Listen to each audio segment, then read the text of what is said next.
Hello, everyone. This is Adam Meister, the Bitcoin Meister, the Disrupt Meister. Welcome to the One Bitcoin Show. Today is October the 28th. 2018. Strong hand, long-term thinking, unconfiscatable. Bitcoin is the next Bitcoin offended by selling. Check out the links below if you want t-shirts. Trezor affiliate links are below. Everything I talk about in this show is linked to below. Disruptmeister.com, techbalt.com. Follow me at techbalt on Twitter. Remember, New Orleans, on December 3rd and 4th, I will be speaking at the digitalcurrencycon.com. That's linked to below. And there's a use the Meister discount code to get 20% off. And then I'll be in Los Angeles from December 5th to 12th, and then Tel Aviv starting December 13th. And of course, I'm in Santiago, Chile right now. I'll be here until November 20th. And then I'll be in Baltimore from November 21st to December the 2nd, I guess. And I'm from Baltimore originally. If you check out our recent shows here, this week in Bitcoin was incredible on Friday. It became a battle. Now, I didn't set it up to be a wild debate. I don't like debates. Tyson, Lorian Gamarov, and Francis were on. And yeah, it got a little wacky. You can check that out, linked to below. And yesterday's Beyond Bitcoin show, that was pretty good. Again, disruptmeister.com.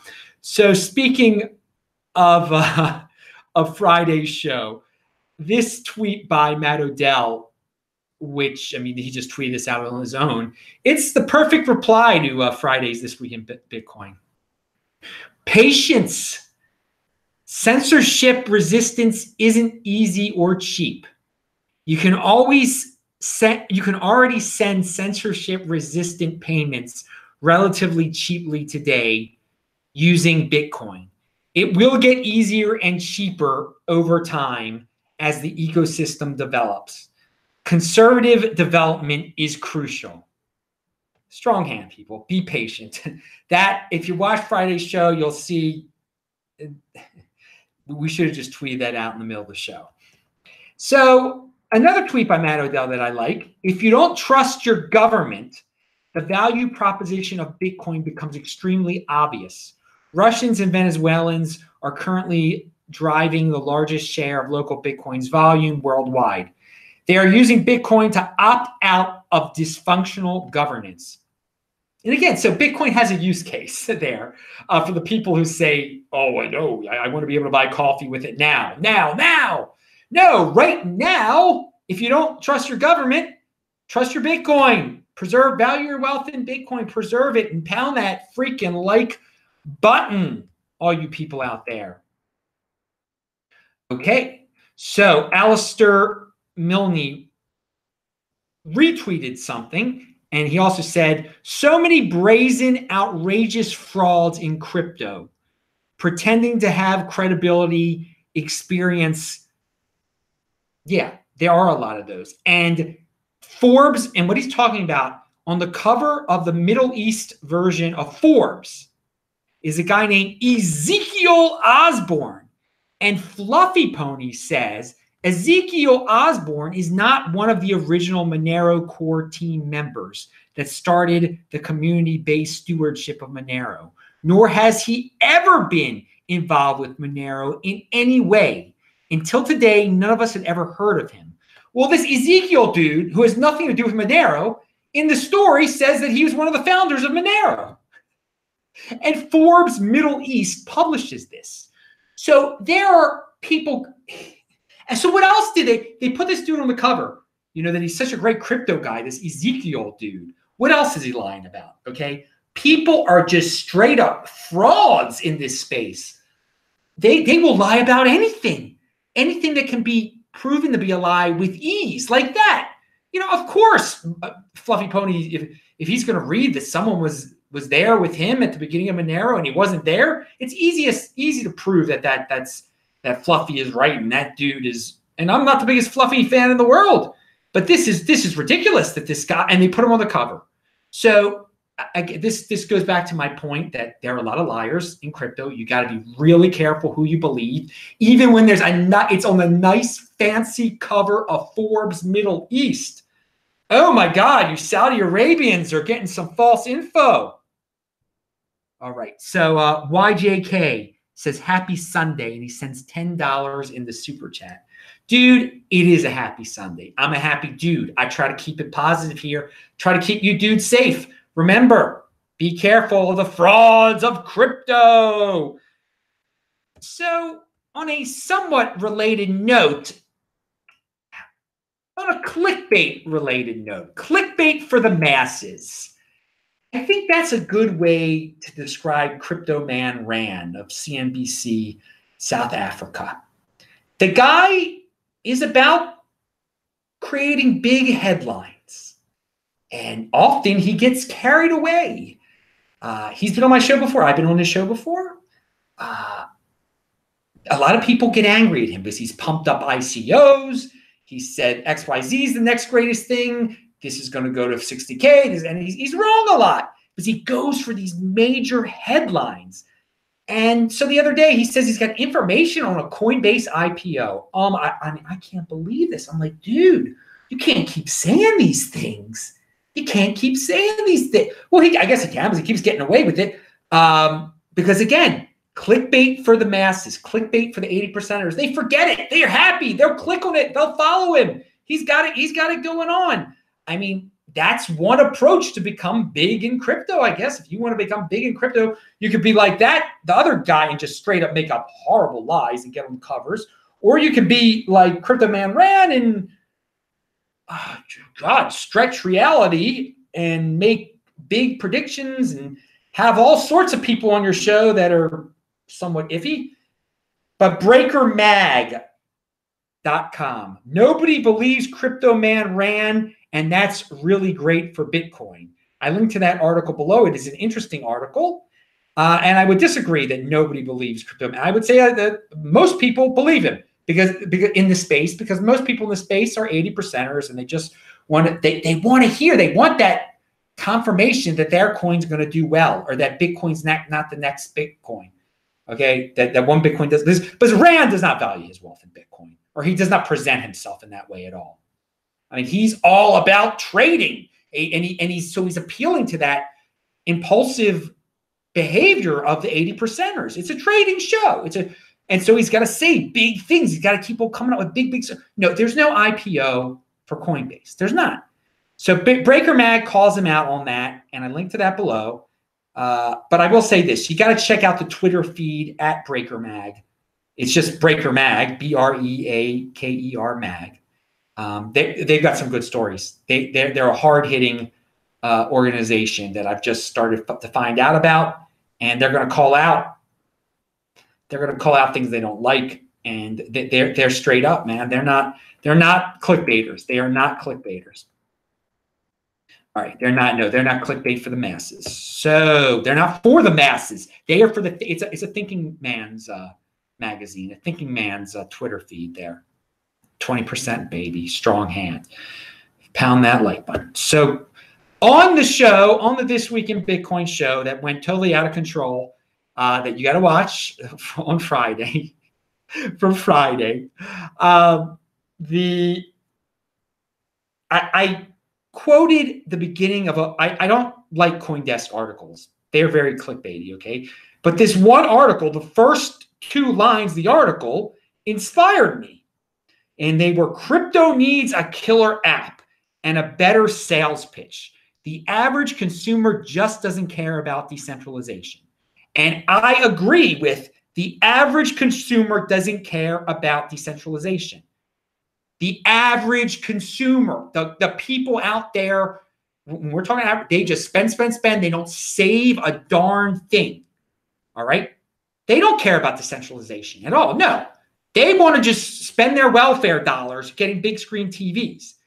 So the question is in the Bitcoin space, should we be worried about those people? Should we try to appeal to those type of people? Okay. And I say no. We should try to go out of our way to make it easy for them to use Bitcoin on big screen TVs and wasteful things, and to make it easy for them. Bitcoin right now caters to savers, not to spenders. And that's a beautiful thing. And so I think if you watch the This Week in Bitcoin show, some of the guests thought you should cater to spenders, and some of the guests thought you should cater to savers. I think you shouldn't worry about the spenders. They will come eventually. Okay, that's second layer solutions. That's Lightning Network. You don't revamp Bitcoin to make it to cater to spenders. That is what Bcash is. And judge for yourself how successful that's going. Okay, they cater to spenders. Okay, they said we don't want to be with you anymore if you're going to cater to savers. If you're trying to make this a strong, unconfiscatable, uncensorable new financial asset, we don't want that. We don't care about that. We want people to spend. So there you go. That sums up, I think, the show and what I think of the Friday show, what I think about this. And again, does crypto need a killer app? A killer app will come. Something will come that's fun, that will get all sorts of people piling in, okay? That will get the masses to pile in. That will happen. Does it need it now? It doesn't need it now. No. It needs to go slow, and Bitcoin does at least, be methodical. Make sure it doesn't break. Don't do anything rash, okay? Just maintain a steady path of being an unconfiscatable asset where you focus on a store of value, focus on savings, okay? The spenders will come naturally, okay? Long-term thinking. And so, yeah, again, Ty, some of the things that Ty was shouting out there were very impulsive type of, and again, he's a trader and he looks at it from a different perspective. So speaking about impulsive, this is a tweet from Alistair Milne. He says, imagine selling $1 for 85 cents because you believed something you had read online and panicked. #Tether. Yeah, that happened. That really happened. First of all, you shouldn't have been valuing your wealth in Tether. You should have been keeping your wealth in Tether. But people freaked out because of all the Tether FUD. And some people did sell their Tether for 85 cents on the dollar there. Because all it is supposed to be $1. And then they were scared it was worth less than $1. That happens when you're going back and forth between coins and Tether and this, and then you're believing everything you read on the internet. All these FUDsters out there. Bitcoin punishes the 80%ers. Okay? And that is a punishment from Bitcoin. Because had they been in Bitcoin, they wouldn't have to worry about things like that. But since they tried to get out of Bitcoin, we're trading Bitcoin for Litecoin, for this coin, for that coin, for Tether, jumping in, they got punished because they didn't value their wealth in Bitcoin. Bitcoin punishes the 80%ers. But yeah, take personal responsibility. What can I say? Just don't believe everything you read on the web. Don't get carried away by everything you read on the web.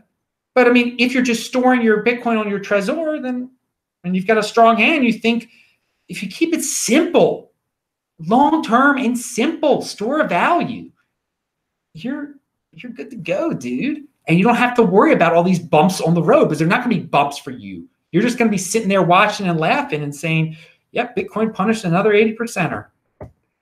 Here's another Matt Odell tweet. Alternatively, chains that don't support trustless cross-chain swaps with Bitcoin will have a hard time competing with those that do in the short term. Long term, even those chains that do will have trouble accruing value when users can just hold Bitcoin instead. So, okay, there'll be a time in the short term for the chains like Litecoin that support trustless cross-chain swaps with Bitcoin. They will have an advantage over other coins. They will be more Bitcoin. The friendlier your chain is toward Bitcoin, and he's saying he's saying in terms of cross-chain swapping, but in terms and in other aspects of cryptocurrency also, as the friendlier your chain is toward Bitcoin, the more likely you're going to have success, that your price will go up in the short term. In the long run, though, people will realize, like, why not just hold a Bitcoin? Why even have this middleman? Well, what's the point of having this coin that's friendly toward Bitcoin, that's easy to have trustless swaps with Bitcoin, but why not just have Bitcoin? So there you go. That's a Matt Odell tweet there. So we are in, if you value your wealth in dollars, again, value your wealth in Bitcoin, one Bitcoin still equals one Bitcoin. But for the last week or so, and again, the Bitfinex premium is slowly disappearing too. But for the last week or so, there's been like no volatility in Bitcoin, low volatility. We have had a volatility vacation, like nothing of the recent 2 years at least, okay? It brings me back to the days of when, it would be a big deal if Bitcoin went up $50 in a day. But of course, it was only worth like $400 then. So this is really low volatility in terms of if you value your wealth in dollars. But the roller coaster's coming back, guys.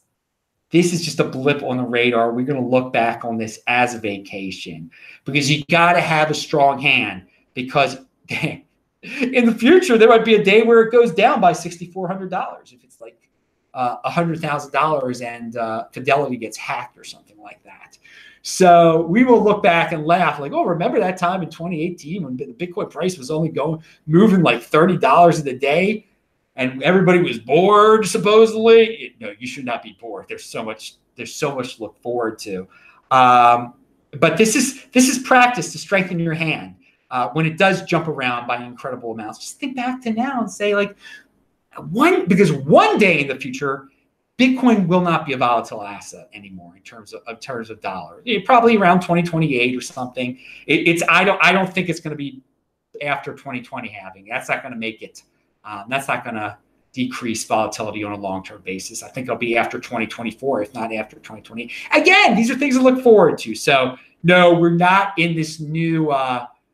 It's not going to be low volatility or no volatility forever. It's going to go crazy again in terms of fiat. So I don't know if there's anyone predicting saying this is the beginning of the end of volatility. I haven't heard anyone say that yet.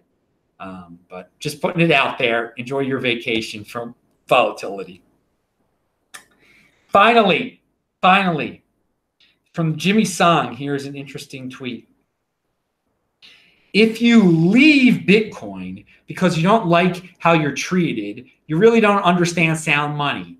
The fact that enemies use the same money is a feature, not a bug. And I have, he really put it in a nice way there. I've said that before, that no, it's great. It's great that someone you hate can use Bitcoin too. And if people you hate need to buy Bitcoin, they need to buy a lot. They're making you wealthier if you're a holder. It's a beautiful thing. Bitcoin does not discriminate. Does not discriminate. Enemies are going to use this thing, and no, there's no central authority that can say, "I hate you. You can't use this." It's beautiful. No one can stop the most vicious people in the world from using this thing, or the nicest people in the world from using this thing. And they're going to have to both deal with it. That there are going to be people buying drugs with this, and there are going to be people saving babies with this. People, doing all, and again, doing all sorts of funding nasty stuff with this, but then funding just glorious stuff too. Hey, that's awesome. So yeah, thank you, Jimmy. That's a good way to wrap up the show. Bang that bell button if you need a reminder when the show goes live. If you like that type of thing, click on those squares. That shows the most recent shows. You can check them out if you're watching this tape. I'm Adam Meister, Bitcoin Meister, Disrupt Meister. Remember to subscribe to the channel, like this video, share this video. Check out the links section below. Pound that freaking like button. I will say hello to Victor and NF and Based and all these other people that are in the chat right now. See ya.